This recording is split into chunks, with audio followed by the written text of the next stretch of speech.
Election commission అది మాత్రమే కాదు, మొత్తం రాష్ట్ర ప్రజలకు సంబంధించిన ఓట్ల జాబితాకు సంబంధించిన లిస్ట్ని వెబ్సైట్ నుంచి లేకుండా చేసింది. ఎన్నికలు జరిగిన తర్వాత ఎలక్షన్ కమిషన్ వెబ్సైట్లో ఆయా రాష్ట్రాలకు సంబంధించిన ఓటర్ల జాబితా ఎప్పుడూ ఉంటూ వస్తోంది. అటువంటి జాబితాని సడన్గా డిజపియర్ చేసింది ఎలక్షన్ కమిషన్. ఎందుకు చేసింది అంటే ఎవరికి తెలియదు, కారణం తెలియదు. దానికి రీజన్ ఏంటో ఎలక్షన్ కమిషన్ చెప్పలేకపోతోంది.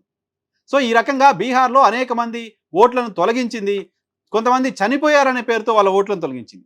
చనిపోయిన వాళ్ళు వీళ్ళు కాదు, ఇగో బతికే ఉన్నారంటూ కొంతమంది కేసులు వేసిన వాళ్ళు సుప్రీంకోర్టు చీఫ్ జస్టిస్ దగ్గరికి తీసుకుపోయి సుప్రీంకోర్టులో ప్రొడ్యూస్ చేసి వీళ్ళు బ్రతికే ఉన్నారు, వీళ్ళు చనిపోయారనే కారణంతో బీహార్లో ఎలక్షన్ కమిషన్ వీళ్ళ ఓట్లను తొలగించింది అని సుప్రీంకోర్టు దృష్టికి తీసుకెళ్లాల్సి వచ్చింది.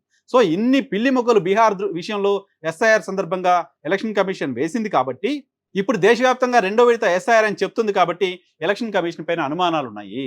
ఎలక్షన్ కమిషన్ ఒక మాట చెప్పింది కొద్దిసేపటి క్రితం. ఏంటా మాట? దేశంలో దొంగ ఓట్ల ఏరివేత కోసం మేము ఎస్ఐఆర్ చేస్తున్నాం అని చెప్తోంది. మీరు దొంగ ఓట్ల ఏరివేత కోసం ఎస్ఐఆర్ తీసుకొస్తే ఏమాత్రం తప్పు లేదు, హర్షిస్తాం, చప్పట్లు కొడతాం.